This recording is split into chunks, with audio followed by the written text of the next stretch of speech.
JT Crowley is Talking Books. On the show, you'll hear from emerging talent and seasoned veterans from around the world. Hello, welcome to Talking Books. I'm JT Crowley, the host, and today I have Dr. J. Emmett, a distinguished author from New South Wales in Australia. He's here to talk about his book, Your Unique Consciousness, The Eternal Path of Life. Dr. Emmett, please come and join me on the show. Thank you. I'm Anthony J. Emmett. Good morning. Good evening. It's good evening for him, and it's good morning for me. And we sound like the two Ronnies, everyone. Now, Dr. Anthony, would you care to tell the audience a bit about yourself, who you are and why you wrote this book? Yes, I have been a reconstructive plastic surgeon and a teacher of surgery in my working career. And I have been aware of consciousness and its effects all my life. As a child, I repaired the things that broke in our house in North Queensland, Australia, in World War II, when my father was the only doctor and surgeon in the area. And I was the one who had to fix everything as a child. And when I needed to know things, the knowledge would just come to me when I needed it. It's been like that all my life. I have this voice within, you might call it, that tells me things when I need them. As a child, I assumed everybody had that, but it turns out that while we may all have it, some people don't listen to it.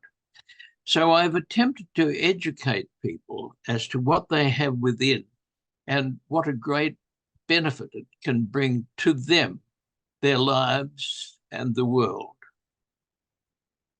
Now, consciousness is everything we are.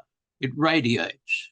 And the way it radiates is the story of your life. We are all born. We are formed in our mother's uterus as a baby, and consciousness comes in to the brain, the mind, and every cell in your body is conscious. So it picks up what you're thinking. And it's useful for people to know the effect of their thoughts on their health. If you think happiness and love, this radiates to the cells of your body, and it helps you to be well and to be happy. Happiness is the big thing, but we don't realize that our conscious happiness radiates. It radiates to affect people around you. That's your charisma. And it affects the cells of your body. That's your health. And just as Pasteur discovered bacteria causing disease, we now discover that the thoughts of your mind affect your health as your consciousness radiates throughout. That is fascinating. And everybody, now, when you look at this book, everybody, there are 19 chapters. Now, we're not going to go through all 19 chapters because we'll be here for me all morning and for Dr. Anthony Emmett all evening. So we have agreed to have a look at a sample of the chapters so as to give you a flavour. That's the whole idea of the interview, is to give you a flavour of what the book is about. If you want to know more, then you can go and have a look at his website at www.drAnthonyJemmett.com.au. And there you'll find out more about him and not only this book, but all of his books that he's written. He has written a whole host of books, everybody. And on the written introduction, which accompanies the podcast, that's where you'll find the website page. You'll also see there's another website where you will see that he's a sculptor and a painter. and you'll see all his stuff there. It's absolutely fascinating, everybody. But that's up to you to go and have a look. As I said, the written introduction accompanies this podcast. So let's go to the first chapter that we've agreed upon, Dr. Anthony, and let's talk to the audience about chapter 2. And here we find you talking about divine bliss, the human mind, the power of consciousness, our extended life connection, energies beyond, and faith inspire. And I'm intrigued as to why you are talking about these areas so early in your book. And do you think you're giving the potential readers enough insightfulness that they would want to look at your book in a greater depth? Well, you might wonder why I've been so interested in a topic as consciousness. Most people don't understand very much about it. And I've been a teacher of surgery, and I am now attempting to teach people about their own consciousness, because it's very easy to be unaware of it. It started, I guess, that I thought I should be doing more broad teaching. I had put up a poster display in 1982 for a new book we'd produced in Australia called Malignant Skin Tumours. Because Australia is very sunny, we were getting an epidemic of skin cancers, and I'd produced a book for the medical profession in combination with a number of co-writers. And I'd put up a poster display at a big meeting. I wandered out into the trees to have a break. This had a forest around it, the meeting place. And this strange feeling came over me. It was a feeling of intense love that I'd never experienced before. It was powerful, very powerful. It's very difficult to describe because we don't have the words. You know, there are many things in the language we don't have a very good vocabulary to describe. Well, this intense love pervaded me for a period, and it was beyond human experience. So I didn't bother telling people about it at the meeting because they wouldn't have known what I was talking about. However, it occurred to me that I was being given a message that I should be teaching more broadly. So I have written a number of books attempting to explain consciousness. Now, consciousness is like an iceberg. There's 15% above the water, which is your everyday conscious that we're using right now. But the bulk of your consciousness is beneath, and it's what you might call unconscious in our everyday life. 85% of it. So what is the unconscious mind? Well, you go to it in sleep. You are educated. It works at a higher frequency than your everyday conscious. You also have the subconscious, which we use every day, but we're unaware of it. And then there's the higher conscious, which connects you to all that is in the creation. And most people are not very aware of the details of this. So I have attempted to explain all of this in a manner that is worthwhile and helpful. Yes.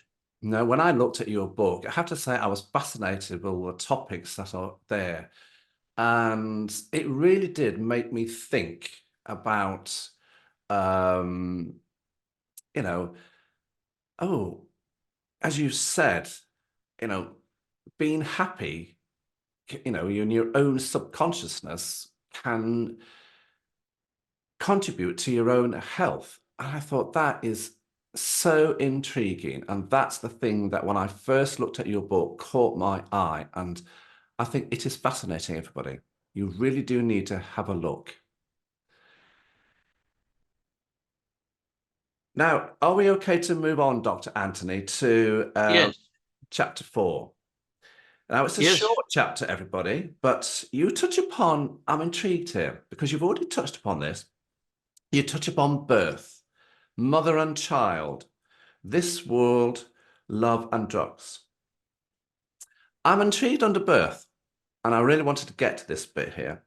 You talk about opening a new level of consciousness while you grow in the uterus, guided by the cellular DNA and RNA of parents. You talk about cellular supervision with the formation of the new person.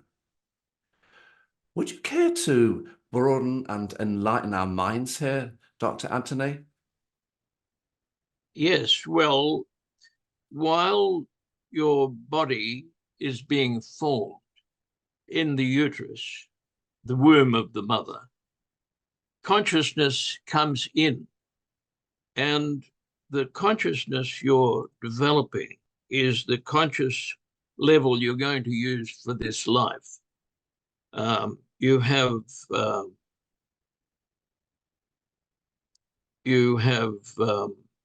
every cell in the body becoming conscious with a memory. And so when you are born, you have this new level of consciousness that has been opened for this life. In your other levels of consciousness are the records, the memories of your previous lives, what you've been, what you've done, and why you have come here for this life. The mother in the first 2 years teaches the child love. Now, in the development of the body, there are certain things that have to happen according to schedule. You have to learn love in the first 2 years, and this becomes part of the self-image that you file in your subconscious, the part of the unconscious mind. So when you are dealing with love throughout your life, what you have learned in those first 2 years is crucial to the way you will see it. This is terribly important, and people often don't realize that what they are teaching the child in the first 2 years will become part of their self-image throughout their life. And the self-image is, we file it in our unconscious mind, but it's what we want to be, what we want to do, and how we'll behave. So teaching the child love in that time frame is terribly important. The other thing is that in the first 7 years, doctrines, beliefs, family behavior are all taught to the child, and these will be the gold standard of how to think and behave for that life. This is quite well known, but it's worthwhile mentioning it again. So the mind has had consciousness come into it. That consciousness is influenced at the beginning by the mother and the family. And this then is going to guide that individual through life. Interesting thoughts, aren't they, everybody? Now we're going to move on to chapter 6, but whilst I'm going to ask, Dr. Anthony Emmett to what the question is, I'm just going to ask him just to tilt his computer screen up so that we can see a little bit more of him as he's slipping down. The other way, Dr. Anthony. Oh, I see. How about that? Now we've got more of him, everybody. He was starting to slip down the screen. That's better. Good. Now, chapter 6. Yes.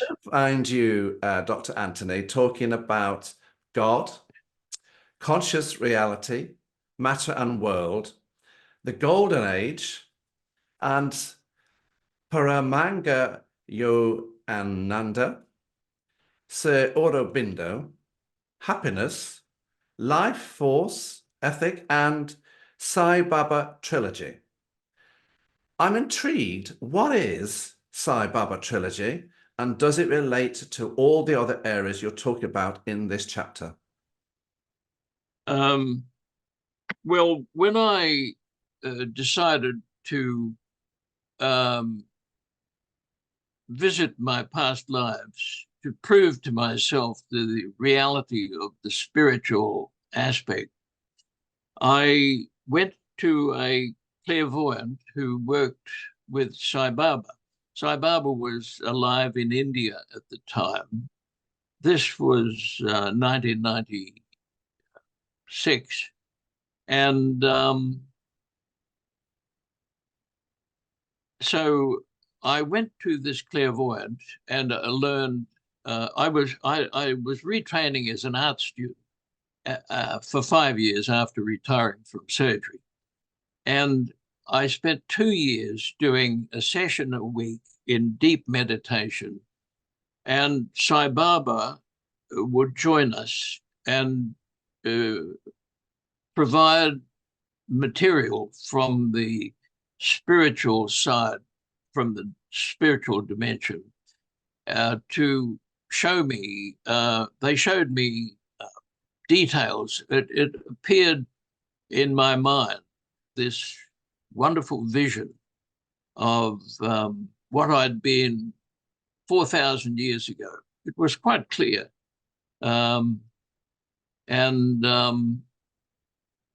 So each time I went to see, the name was Beryl, each time I went to see with Beryl, Sai Baba would provide information and progressively educated me into consciousness and its meaning and what I'd been in previous lives. We've all of us have had previous lives, though in our present teaching, we're taught that's not the case. At least a lot of people are.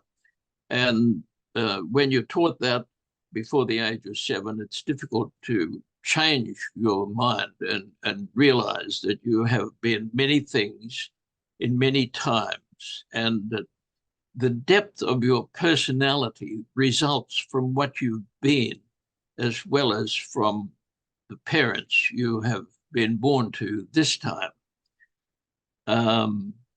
So I came to know Sai Baba, who stated that he hadn't come to start another religion, but rather to explain more of what religions were all about. That, there are many, many different religions, but there's only one God, and that they should all be teaching about the one God, not about the conflicts and the differences. They should teach about love.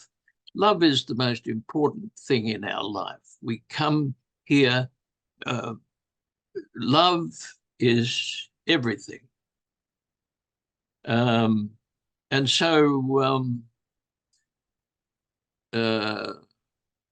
I spent 2 years learning from Sai Baba, and I've learned a lot since. I went to visit him at his ashram in India, and essentially what I was trying to do was to find the way the system works, because consciousness is everything we are.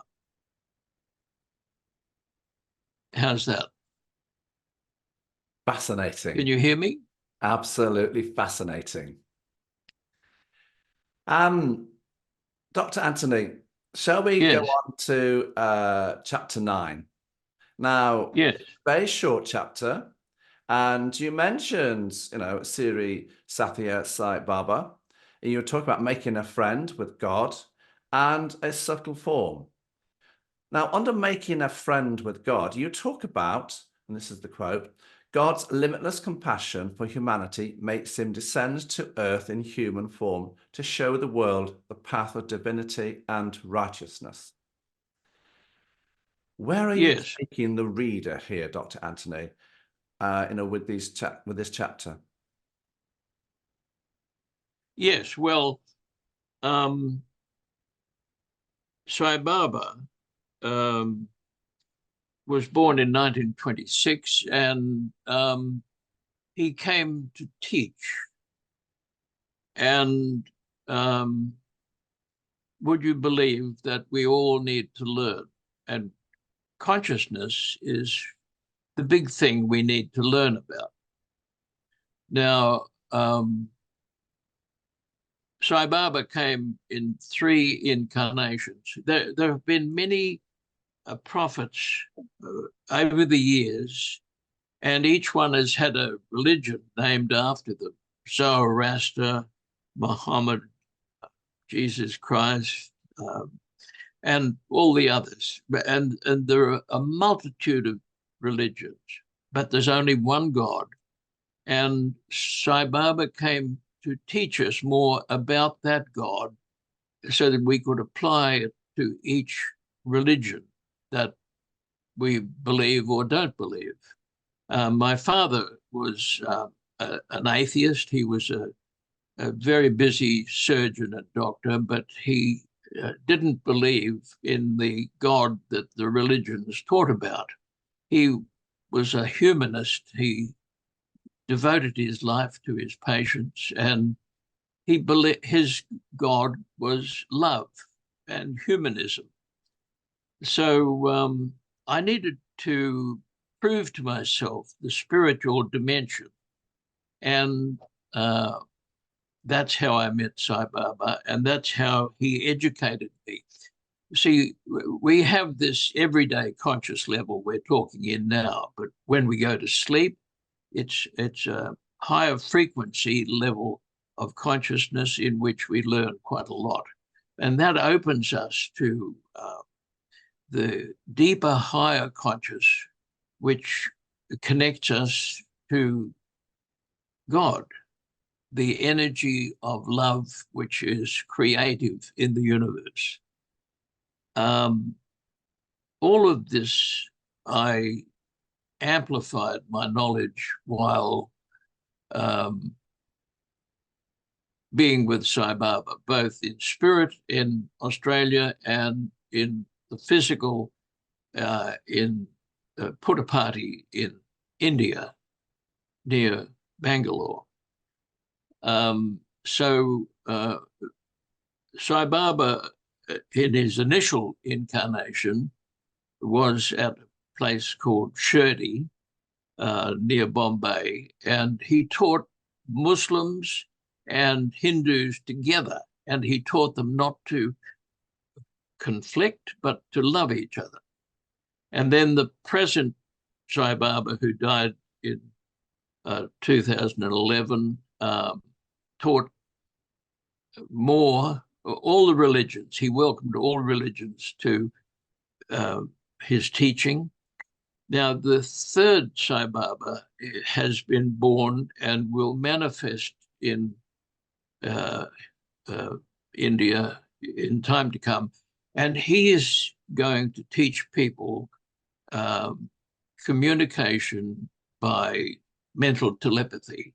There have been a number of people I mention in the book who have taught by telepathy and being able to plant thoughts into the mind of their students and to guide the way those thoughts are accepted and activated. So that is, there's a lot more about Sai Baba, which you'll find in the book. That's a very brief summary. It is absolutely. You've got to read this book, everybody, with an open mind. It's not a bedtime story. It was never written to be a bedtime story. It's a book that's going to make you think, and it certainly made me think. And I want to now go, Dr. Anthony, to chapter 14. And I find you talking about relationships here. You know, Gaia, the living planet, your life on Earth. You talk about fear, you talk about truth, and I'm intrigued. There's electricity, Thomas Edison and Nikola Tesla. Now, under the section electricity, this really did fascinate me. You mentioned energy form is one of the great motivators. In the book, you say, we are electric organisms. Edison and Tesla. This is very, for me, this caught my eye, and I just couldn't put this chapter down. So, Well, would you like to tell us what's happening here? Each of the nerves in your body works by electric transfer.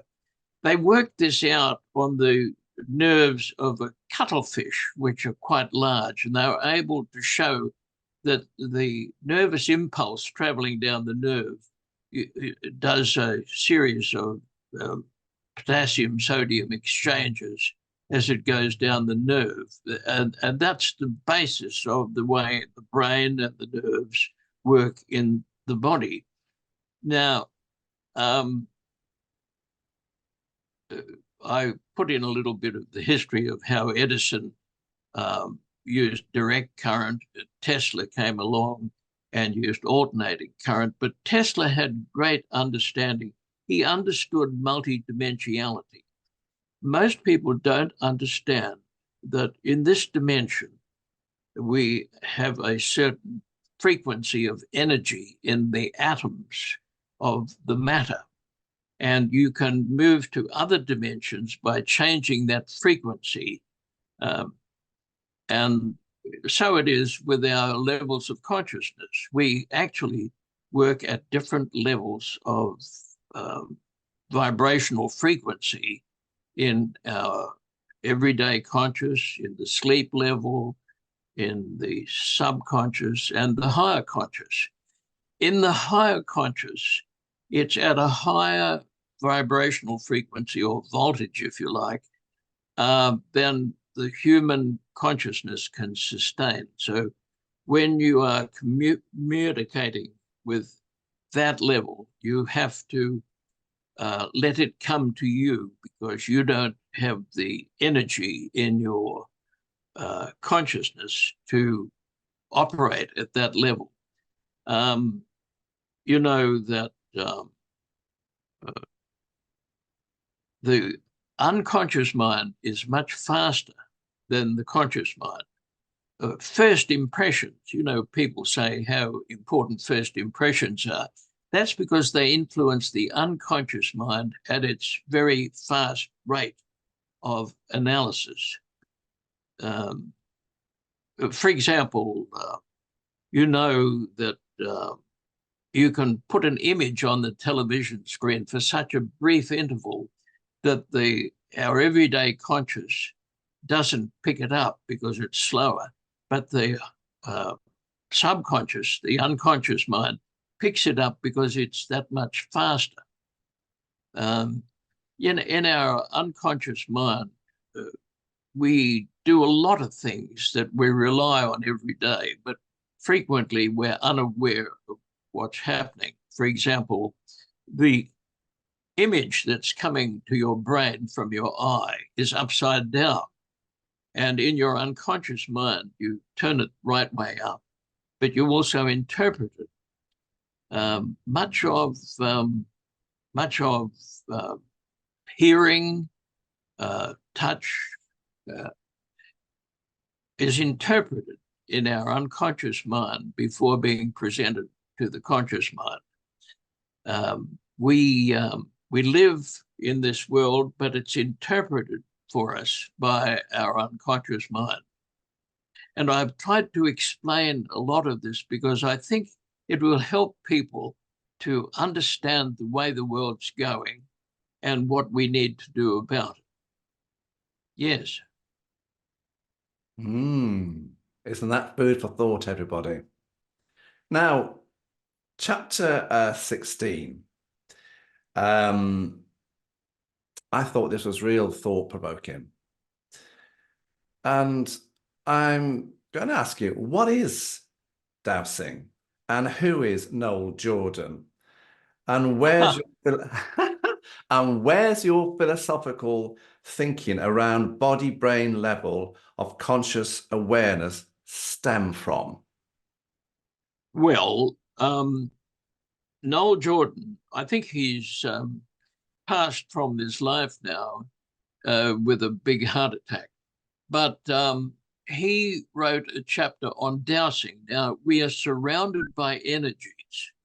Dowsing was originally used to locate underground streams of water, but it can also be used to locate the energies of that are around us that we can't see. And the chapter on that really is the way you can get advice from a pendulum by allowing the pendulum to swing, and you can ask it questions and it will reply with a series of yes/no answers, a bit like a digital computer, which really is just a series of yes/nos.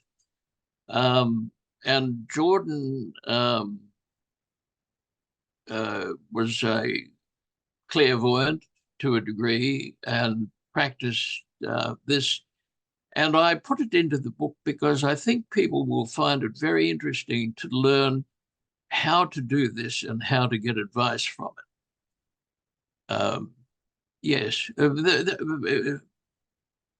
many people through the ages have practiced this kind of asking for support from the energies around. Yes. Did I answer that? You certainly did. You know, that's now I understand what dowsing is. And as soon as you said mentioned water, I got it straight away. There you go. Yes. Well, you can do it with a green stick that or a piece of wire. It's a way of finding energy in the. We're surrounded by energy. They don't tell us too much about it because we use it for fighting. Our present level of humanity, when we're showing things, we use them for fighting. It's a bit dangerous to show them too much. We'll keep that one quiet, everyone. We'll keep it quiet, just between ourselves.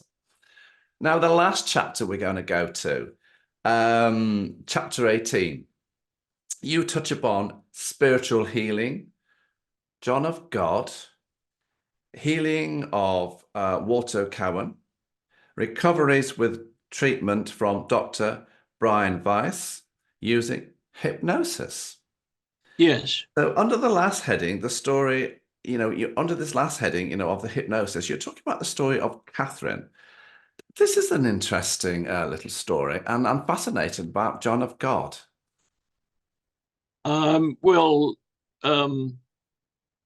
Spiritual healing is really telling yourselves to get better and to behave well and having them listen and do it. Each of us can do this, but you have to believe in what you're doing. Every cell is alive, and if you tell it to heal, it will, as long as you do it in the right way. Now, people have been taken back into past lives by hypnosis. The lady the clairvoyant who helped me, had a friend who would take people back into previous lives by regression under hypnosis. This is done, and that's what Weiss was doing with his patient. But there was a man who lived near where I live now, who took an Australian girl back into a life in England in a little village. And they went through the details of this life. And then the two of them got on an aeroplane and flew to England, to this little village. And this Australian girl who'd never been to England before was able to show people in the village a lot of things that she had known in her previous life that were still there that they had forgotten about. So they were able to show that in this consciousness that we have details of what we have been before. And they proved this by taking the girl back to this village. Now, that's exactly what the psychiatrist did with this girl, to show that her psychosis had resulted from trauma in a previous life. Initially, when the psychiatrist was analyzing where this trauma had come from, this damage to her psyche had come from, they kept going back and back and back, and they found that it wasn't in this present life, but in a previous life. And he was in the process of taking her back and looking at all of this. Both the psychiatrist, who hadn't believed all this before, learned a lot, and so did the girl and the lady.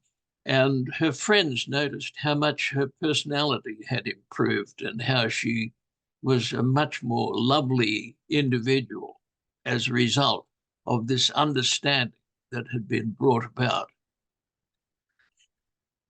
Do you know where this village was in the UK? No, I don't. Oh, he's going to give it away. Yes, no, I'm afraid not. But as you know, there are many beautiful little villages, and I lived in the countryside in southern England for a few years when I was doing reconstructive surgery there. Whereabouts? So I lived in the village of Wood Green in the New Forest near to Salisbury. I know it. Oh. I was working with some very talented reconstructive surgeons at the time. That's why I went to England. I spent 4 years working there before I went back to repair congenital deformities in New Zealand for 5 years. And then I went back to Brisbane, Australia, where I set up regional clinics for the repair of deformities. And in the process, I studied the subconscious reaction that had much to do with the what you believe about healing is very important in the healing itself, because the mind is very powerful. And so I studied the subconscious reaction of patients to my surgery, and I was able to help them to benefit from all of this. And all of this has been related to why I've written a book about consciousness, because I know how much it can help everybody. And there's a great deal of detail there that we can benefit by using. Now, I know this has got nothing to do with the book, but I certainly do, but do you believe in reincarnation? Oh, well, I had to prove that to myself. Reincarnation is that your eternal spirit comes again to a human life. It's got nothing to do with coming back to the same family or the same country. The first, I had to prove this to myself. So the first life they showed me was 4,000 years ago in Assyria. But I've had lives in Germany, Italy, England, around. We've all done this. I've had a large number of lives, and I've written about that. But you have to understand that it is your consciousness that is eternal, and that in your higher consciousness, you are linked into all of those things, and you have this knowledge within, and you can be taken back by hypnosis, regressed into these things and learn. It's quite fascinating. I spent 2 years doing it while I was an art student. after I retired from surgery, I embarked on a fresh form of learning. He's multi-talented, everybody. Who do you intend to write more books, and who would you like to see, reading this book and your other books? Well, I'm essentially a teacher, and the reason I have written books is to progress knowledge and understanding so that we can all behave better and understand the what's happening with the world. For example, everything in the world has its own form of consciousness, and the world itself has a form of consciousness which we don't understand, but it's there.